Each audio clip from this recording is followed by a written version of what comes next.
Thank you for watching NAN's Nevada Out of School Time Advocacy Lab Training. This is a recorded live webinar. You will learn what advocacy is, how the lawmaking process works, and how to effectively advocate for your out of school time programs during and in between legislative sessions.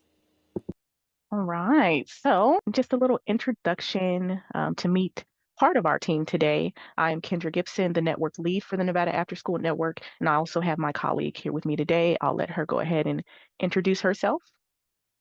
Halito Sahachifa Katie. Hi, everyone. My name's Katie. I'm a program specialist here at the network, and I primarily focus on policy advocacy and technical assistance. So we're happy to have you here. Thanks. Just a little bit of information about our organization.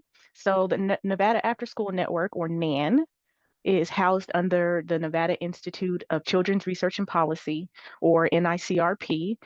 NAN also serves as a hub for after school and out of school time professionals, leaders, and advocates in Nevada. So, a little bit of an overview of what we'll be doing today. We'll learn about advocacy and what it is, what it looks like, including some information about advocacy versus lobbying, what the differences are there. Advocacy specific to and for the out of school time field. We'll talk about the Nevada legislature and what our structure looks like here in our state. We'll do an overview of the legislative process here in Nevada. Um, talk about speaking with decision makers and how to get involved in advocacy at the local, state, and federal levels. All right, so diving right in, we just want to talk a little bit about the impact that advocacy has had and can have. So, advocating for laws, policies, practices, and funding has a direct impact on our children. Nearly in everything that we do, it's affected, right? So, so those are some of the areas when you advocate.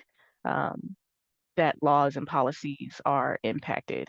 And we'll get more into how you can do that. Sometimes it's at the systems level of advocacy. We're jumping a little bit ahead there, but I think it's also good to say that here. Sometimes it's systems advocacy where you are advocating for a larger system level change, like the educational system. You see something that needs to change among not just at your school or district, but maybe across the states. It's school system. It can be at the individual level too, or maybe you are a parent at a local school and you say, gosh, it would be nice if we received a newsletter weekly. That's maybe individual advocacy. So jumping ahead a bit, but I thought I'd give that example. But advocacy, very simple. It's educating and raising awareness on specific or broad issues. Again, the example that I just gave, it could be at a systems level or individual. And educating is a big part of advocacy, informing policy makers, decision makers about the impact that a policy or a rule or regulation can have or is having on, again, your individual child or the larger population. So providing information on that, providing data, educating people on the impact that it is having or can have. Advocacy is a daily activity and it can definitely be fun. There are events that people put on, sometimes advocacy events. They may not call it an advocacy event, but it's an event to inform the public or inform decision makers about, again, the impact that rules or policies could have on children. And it can be done daily. It could be very simple. It could be you sharing, and educating is a big part of advocacy, informing policy makers, decision makers about the impact that data or information with a local representative. It could be you handing them a fact sheet with a couple of points on the fact sheet. So it could be very simple and it can be done daily. Advocacy is also sharing your stories and experience. This one is near and dear to me. I did this one for years on the fact sheet. So when you are advocating, there's no story more powerful than an individual who is actually living or has experienced the impact of a the piece of legislation or policy. And sharing that story, I've seen it for myself. I've experienced it. I've been on the other end telling my own personal story. It just moves people to really know the impact that what they are putting in place can have on our children. There's nothing like a parent coming and saying, because of my child's after school program, their grades have gone up. A professional, someone out there in the program, like some of you all, saying, I have seen the increase in our students' social emotional well-being from being in our program. So there's nothing like sharing your personal story and experiences. That can be done in many ways. Writing letters, very impactful. If you're not comfortable getting in front of people, if you want to get out there, talking to legislators, we'll get more into that, but our representatives are very accessible here in our state. Hosting advocacy events or education events is another way to advocate. And advocacy is speaking up for others. So you can have your own personal experience, but you can also say, I'm connected to this cause. I believe in it. I understand the impact that some of these policies can have. And so I want to make sure that I'm a voice for it as well. So it's building relationships and partnerships and collaborating for a cause, getting together as a collective voice. So educating versus lobbying or advocating. So we wanted to take a few minutes to explain the difference between the two. Educating is support for or recommendation of a particular cause. So when you advocate for policies, you provide awareness and education on topics that you are interested in. You ask policymakers to use the information you provide to make the best decisions that they can for children. So you provide the information and lead them, hopefully, to make the right decision, but you don't tell them exactly which decision to make. For example, you say, based on the information I have provided you with, I ask you to vote for what you think is best. Early childhood education is important to our state, so I hope you use the information I have given you to make early childhood education better in Nevada. Now, the difference with that and lobbying is lobbying seeks to influence a politician or public official on an issue. So when you lobby, you provide information with the intent to influence decision making by asking them to take a position on a specific piece of legislation. So that goal is based on the information I provided you with. I ask you to specifically endorse or oppose or support this specific piece of legislation. Based on the delivery of information I'm asking you to vote yes on this bill that would improve access to high quality early childhood education. Based on the delivery of information, or asking them to vote no, but telling them exactly what you want them to do, that would be lobbying. We're going to get into it more, but nonprofits, um, they're not allowed to lobby during work hours. So I always like to throw that one out there very, very quickly, just in case we have people very excited to get started on advocating or asking them to vote no, but telling them exactly. You always want to, if you're not sure, to check with the leaders in your organization for reaching out to policymakers during business hours, for reaching out. So rules of lobbying, organizations such as nonprofits, I just said that, cannot ask their members to contact their legislators or government agencies regarding legislation, though, as this is considered direct lobbying. So again, I say when in doubt, don't reach out. When in doubt, don't reach out. Speak to your leaders to make sure what you're doing is just providing information and it doesn't spill over into being a lobbying activity. During work hours, that'll you to know, especially again, if you're working at a nonprofit, government employees, federally funded positions. During work hours, make sure you know what you are allowed to do and not to do while on the clock. Make sure you know using any work resources. And again, that nonprofit status, allowed to lobby, but limited to roughly 10% of their budget. So again, speaking to leadership will help you to know what you can and cannot do. And most just say, don't do it. And if you're federally funded, you're not allowed to lobby. Rules do vary by organization. So again, just make sure that you reach out if you are not sure. Great, Kendra, thank you. So, I love this picture because this picture kind of holds two meetings.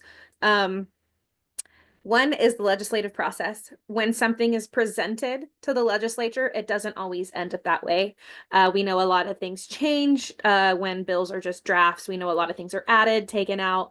This is also a great example of how other people think. And so advocacy is really important, and getting the point across as to what you're trying to advocate for, specifically if we're talking about out of school time.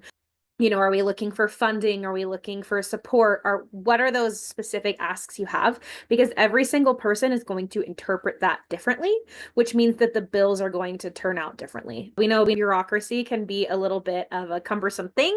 And so making sure that we're very clear in what we're asking for, because the process can be long and difficult, and sometimes arduous. So it's always really important to make sure that we're sticking to, those asks and making sure that we're consistent with our asks.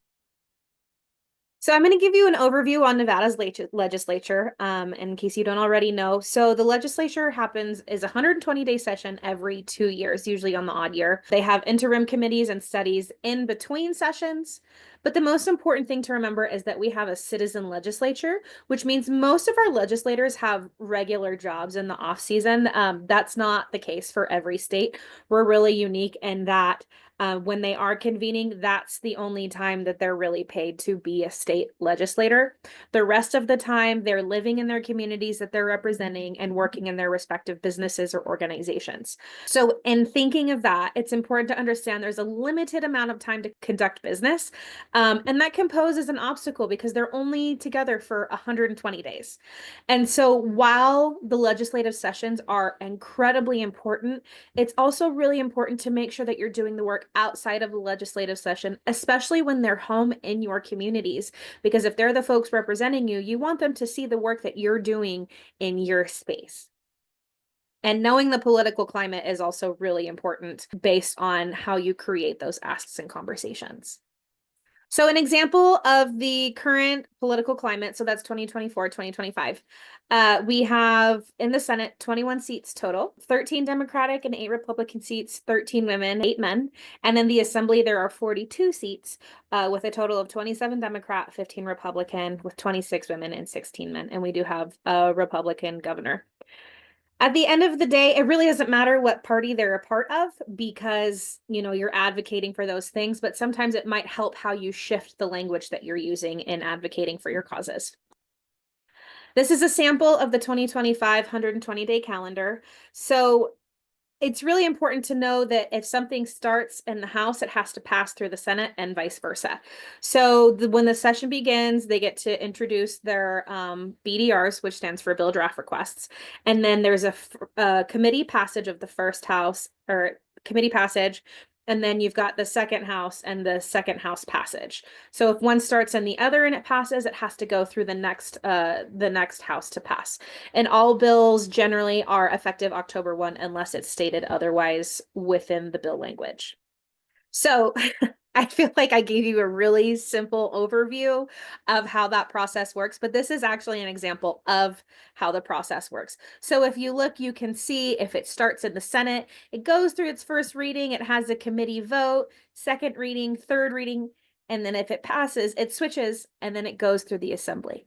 So it has to pass through, that's what we mean by it has to pass through both houses in order for it to become a law. But it's also important to remember that all of this just starts as an idea. During the legislative session, you're able to monitor and track bills. There is a website called NELIS, and that allows you to track the bills online. You can track up to 10 for free. Anything more than that, you do have to pay for it. If you don't already have a Nellis account, along with these slides, we've attached a guide on how to create your Nellis account and how to navigate and following those bill draft requests. So this is a sample of what the Nellis slide, the Nellis front page looks like. And so it allows you to have access to all of the BDRs, allows you to create the account and bill tracking. And that's also a place where you can find the opinion poll and public comment. But more importantly, we've kind of done some of the footwork for you already. So at NICRP, we have a children's bill tracking Google Doc that everyone can have access to. But what's really important is we track every bill related to children and family and youth and families. So it doesn't matter if it's not just OST we track, health, education, wellness, nutrition, anything that relates to kids. We update it every Monday. So it's probably, pardon me, the most current thing you'll find in terms of tracking children's issues in the state. It's getting involved. During session, you can help advocate. It's always helpful to have more people talk about policy, talk to policymakers about their experiences and what you need for your kids to succeed. So that's like collective voice that I talked about a little bit earlier. You have your people that just they advocate for something all year long. They're the voice in the room. Sometimes it becomes something where they know that person is going to be there, and so there can be collective voice when there is a group of people that get together and provide public comment or share their stories on a specific piece of policy or legislation. It just adds more of an impact. It lets them know what's really going on, lets them hear those personal stories and people with lived experience. So that always has a really nice impact. Remember, you can share your opinion on bills online, so you don't have to leave your house to have an impact. You can do it from the comfort of your own home. You can join other groups that want to advocate for the same issues as you, such as the Strong Start campaign, and this can make it seem less overwhelming when you have support, so you're not doing it by yourself. But feel free if you want to write out there on your own too. That's totally fine as well. But don't feel like you have to be the Lone Ranger, so to speak. I will say too, sometimes the easiest advocacy is just a social media post. I know it sounds silly, but those opinions do get reviewed Hmm. by the staffers for our representatives. So if you tag them in it or you use their specific names or their names and hashtags, they do eventually see it. And so the more you advocate and the more you reach out to them, whether it be via email, phone, or social media, the more likely you are to have your voice heard. So also don't be afraid to be that loud person because they are in office to represent you, and don't let them being in a legislative position intimidate you from reaching out. Watch or tell your story during a session. So this is really fun as well. So you can watch in the gallery. For live stream sessions can be found on the Nevada Legislative website. Attending a hearing, you can watch online, or if it's available via teleconference in person at the Nevada Legislative Building in the South on Amigo Street. So if a hearing isn't scheduled for a teleconference, you can request it by contacting the Legislative Council Bureau. While watching, you can email your legislator and they may relay your comment during the hearing. They're pretty good at that. For example, sometimes legislators their email during committee meetings or floor sessions and ask questions or make a statement based on your email. I'll say this really quickly. If a question is asked on something you prepared public comment for, maybe you were just prepared for the comment that you provided, don't have to feel pressure to answer or provide any more information, especially if you don't have that information. It is totally fine to say, that's something I have to go and do a little bit more research on, but I would love to contact you after I find that information and provide it to you. Get involved and comment on bills. There are several ways you can do that. If you have access to the internet, you can share your ideas and opinions online, select a bill, express your vote for or against, and add a comment. Know that your comment is public, so be careful for any specific or personal information that you post. People will be able to read those comments. Make sure you enter your address and information. You can get involved and comment on bills. There are several ways you can do that if you have on how you want it to accurately determine the legislative district in which you reside. That's not posted to the public. That being said, one of the easiest ways to participate in advocacy is coming up this legislative session. So during each session, NICRP partners with folks and organizations throughout the state to host Children's Week at the legislature. This year it is March 10th through the 13th. Monday specifically is Education Day. Tuesday is Children's Welfare, Juvenile Justice, and Safety. March 12th is Mental Wellness, and Thursday, March 13th, is Physical Wellness. We try to focus on themes each day so that different partners can come during these events and table to legislators and folks visiting the legislature. You can also come any day. We're not saying you have to come just on Monday. It is focused for OST programs because it is Education Day. So we bring the families in and the partners in, and we provide them with advocacy information. They get to go throughout the legislature and do their little teddy bear parade where the kids get to parade around with their teddy bears and talk to the legislators about why their after school programs are important to them. And it's just really cool to get to see the families experience this because not everyone gets to experience a legislative session at the Capitol. So we try to make that as accessible as possible. There's also an opportunity for you to share your testimony without actually having to attend the event. Like I said, we would love to have you, but we also understand that's not always feasible for everyone. And so this specifically allows us to collect testimonies. And again, I want to remind you that a testimony is just a story. What we're doing is telling me a story of how important our after school and OST programs are in our communities. And so this specifically allows you to upload videos, pictures, documents, and sharing testimony that we specifically share with those legislators to inform them about what's going on in OST throughout the state. We do also have one on our NAN website. This is more of a year-round one. We like to collect success stories, anything that might be happening specifically in your programs. And we collect these year-round and send these to the legislators year-round to keep them informed on what's happening in OST as well. Okay, so for out of school time program advocacy activity, there are several activities. But one is social media, like we said a couple of times, that could be very impactful.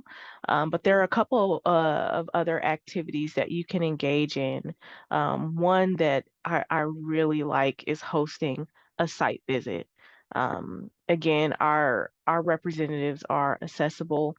There is a function where you can search for who your representative is on the website, but you can search for your representative. So you may have a different representative where you live than where your program is located. So you want to reach out to the representative where your program is located and invite them out to a site visit.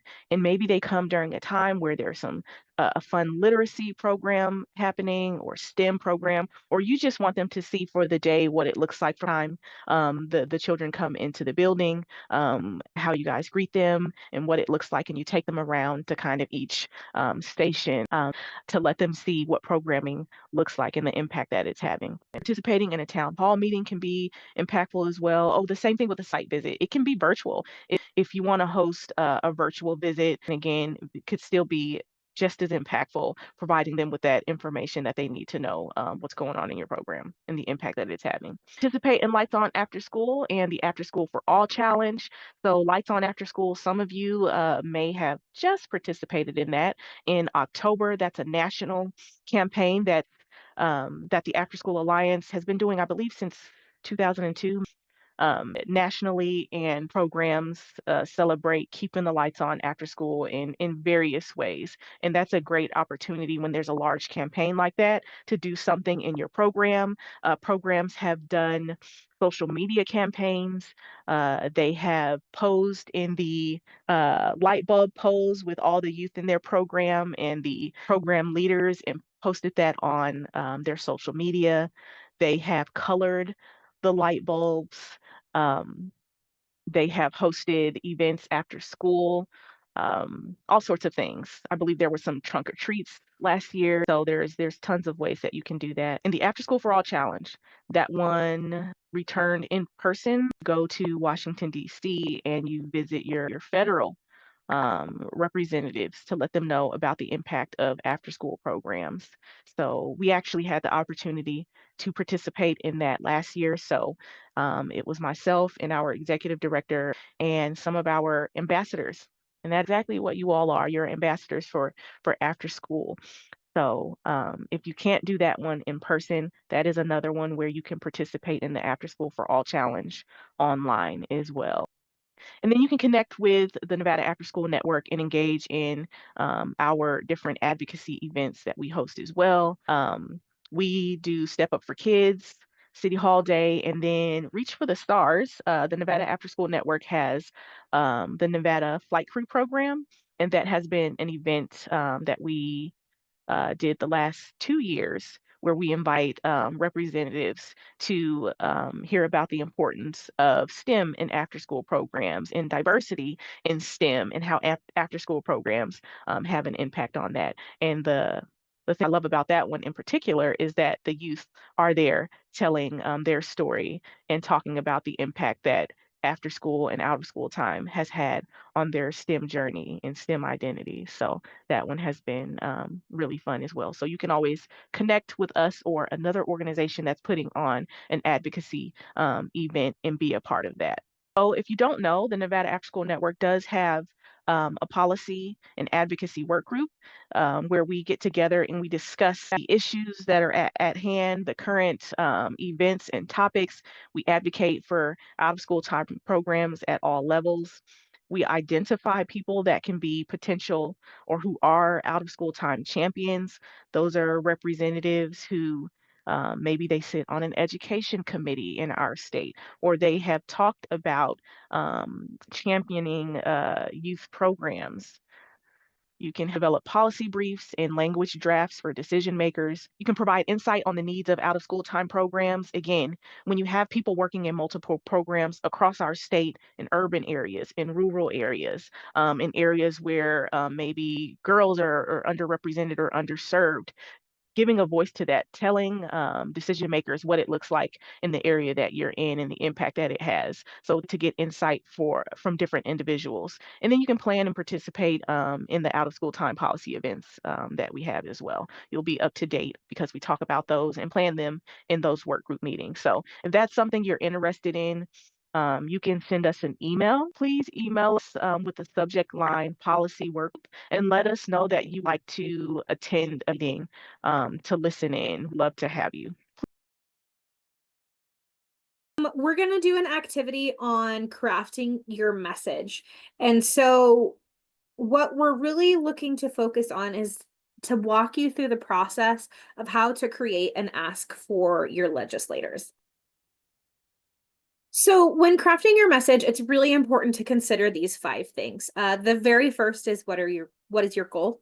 What are you trying to get out of them? What are you trying to ask them for? Always making sure that your goal is incorporated into who your audience is, what your strengths are. What does your program data say? Data doesn't always have to be hard numbers. Sometimes it is collecting information from parents and getting feedback on what they like or don't like in your program. You could do the same thing with students, testimonies from family, that's considered data. And then why you specifically care about OST, because you can share all of this information, but if you're sitting in front of someone and you're sharing about all these things are important, it really doesn't feel like you're very passionate about it. It comes off as kind of dry, and so it makes them feel like, well, maybe I shouldn't be caring about this either. So make sure that sharing about them why OST is important to you. I want you to think about the things that your program provides, and I want you to write, and you can use some of these as your examples, but I want you to put 1 or 2 things about what your program provides. You can focus on community partnerships, academic support, supporting working families, safe spaces outside school, but pick 2 things that you would like to focus on that your program provides. So the reason we like to do this brainstorm is because there are so many positive impacts that your programs have on your families. And it can be hard to focus on 1 or 2 messages. But it's important to pick just those few things, because I know we could all talk about for hours on how these have impacted our families, but we want to be really concise in the approach that we take. So the next step in the brainstorming is expanding on your selected topics. Example that we've utilized is providing safe spaces outside of school. But also you can think about your own program and the things that you've picked.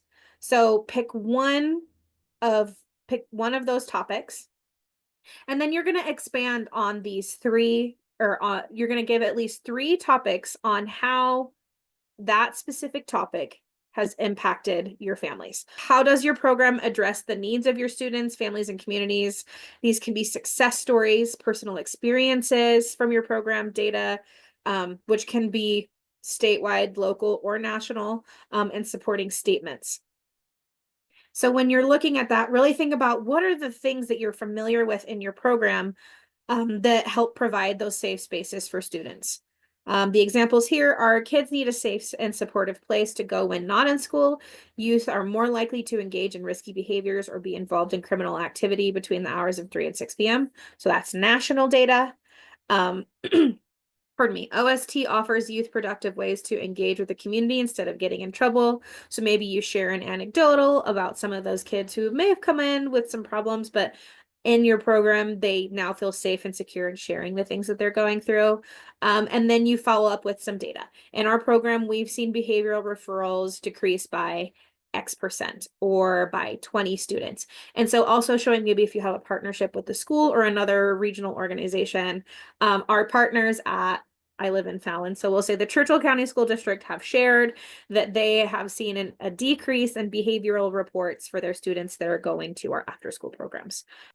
And if you need help finding that data ever, please let us know and we can help you synthesize and work through it to help you make sure that your message is crafted.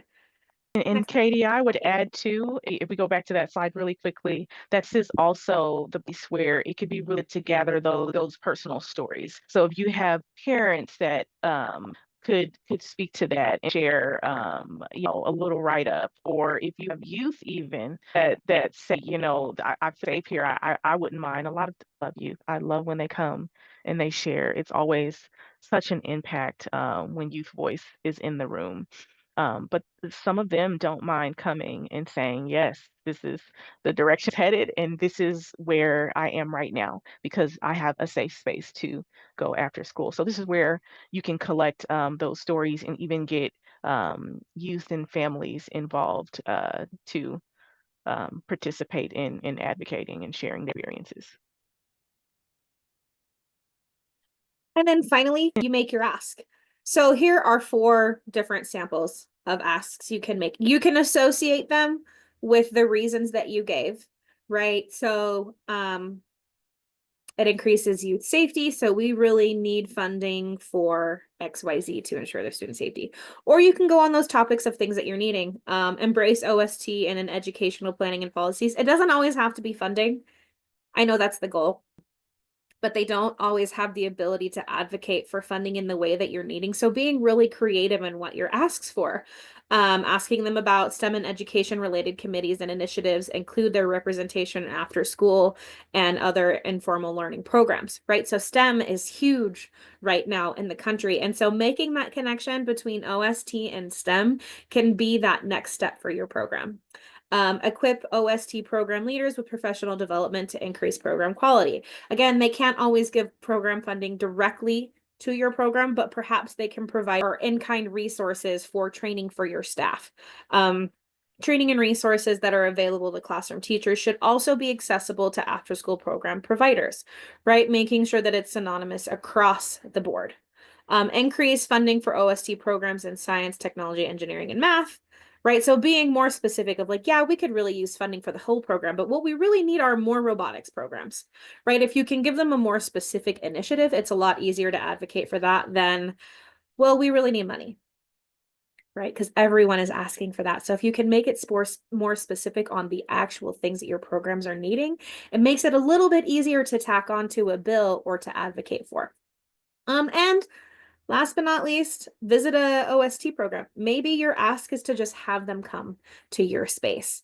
They don't always get the option to go visit youth programs, right? I feel like in a lot of their meetings that they're having there with a lot of agencies, but whenever you get adults around kids and they get to see the direct impact it's having on them, it makes such a huge difference because they know it kind of reignites their passion and their fire because then they know the kids in their community are the ones that are benefiting from these policies that they are pushing for. And so making sure that your ask is something that they can actually do. Right? Well, we'd really like a line item budget in the state to fund OST programming. Well, wouldn't we all, right? And that's big, that's a bigger, heavier ask. And so if we can kind of build that framework and the foundation to build up to that functional funding, that's really what's most important. I want to add, Go ahead. you yeah, so can you go to that previous slide, piggybacking on what she said about building to maybe a bigger ask, like a state line item for out of school time in the budget. We would love that in the future. There are 26 states now, I believe, opposed to just even 3 years ago. So a lot of states are moving toward that. But no ask is too small.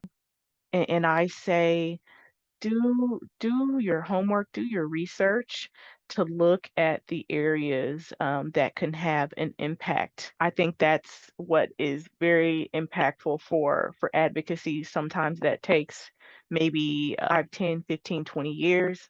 Very common for some policies to change or be updated. For example, with the professional development piece and increasing program quality, knowing that there is no quality system for school age youth. There is a quality improvement system for early childhood, but they don't have one for school age. And so then you go and look at the policies and the regulations for early childhood. And then the advocacy can become how to incorporate school age in that, knowing that there is no quality system for school aid. So I just wanted to kind of give that example. If there's something that's already in place, and the advocacy piece could be going and saying, we have it for early childhood. How can we incorporate it and go up a couple of notches on the age scale, and make sure that it's also a system that we have in place for school age. And then when you get that, you look at all of those regulations that are in place for early childhood, and now you have a system in place for age youth as well. I'll leave that there, but making sure that you do your homework, and that can help you to know the specific area to target for advocacy. So once you advocate and you get your message out there, it's always good to follow up with a thank you, write a personal note. Handwritten is good. Send them a copy of the pictures you took for an event, or if you were there at a committee meeting. Develop a plan to keep in touch and make sure you connect more than once. So it's great when you start off advocating.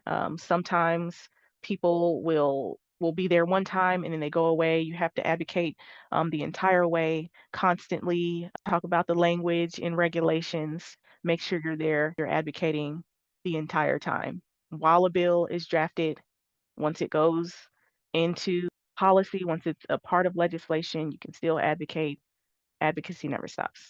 And then follow up with them on social media as well and thank them and tag them. Okay. And these are some fun pictures of us out there. We can't tell you that we are advocates for out of school time and not show you the work that we have done. So these are pictures of the screen Power of OST Advocacy Action. So the program that I talked about earlier, our Power of OST Delegates, that's our adult ambassador program made up of after school and out of school professionals. Next, the picture right next to it on the right, that's us at the Capitol in DC for the After School for All Challenge. That was a fun day. We did go to all 6 of our representatives' offices that are not in the same building, but we had a great time going and educating our representatives about the out of school time data for our state. Katie, do you want to talk about you and Taylor Yeah, there advocating? we were invited to the NDE conference last year. And so sometimes it's just getting up in front of folks and talking and sharing. I'm a big advocate of that because your voice really is the most powerful tool that you have. If you look in the middle, those are pictures from our last Children's Week. The little one with the teddy bears, the kids got to go by the legislative offices with their teddy bears and they did their march throughout the building. And then the one next to it, Kendra and I got to go to Tahoe and share information with the Nevada Association of School Administrators. In the bottom left, we have the Youth Mayor and Step Up for Kids, which is something that we don't facilitate, but we do participate in annually.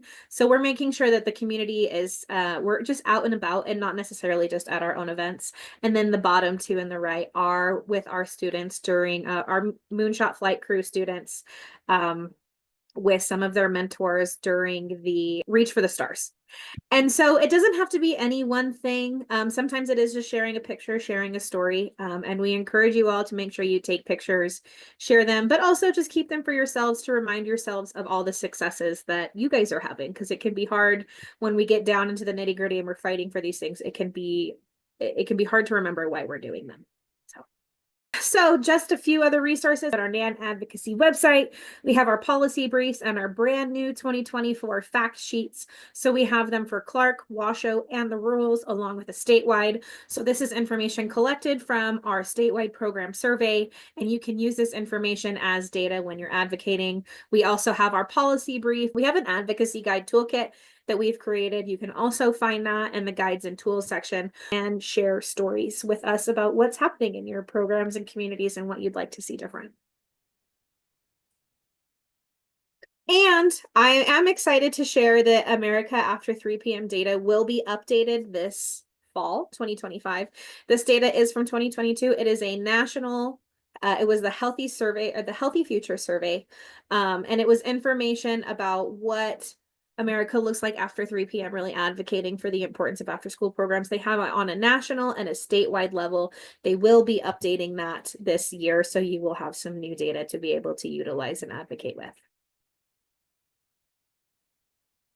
And as always, please stay connected with us. We have so many resources that sometimes we even forget. We do provide technical assistance, so we're specifically working with those 21st century programs right now and others who are working on program quality.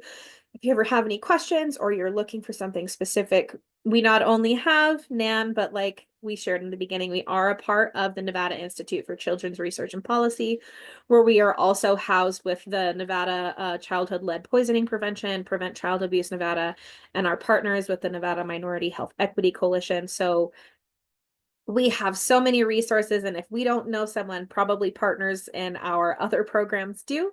And so we want to make sure that you have the right connections and resources you need to thrive. So thank you so much for attending today. If you have any questions, feel free to shoot us an email. This training will also be available on our online learning academy. So make sure you have your free membership so that you can access this and have your staff take the training as well. Thank you.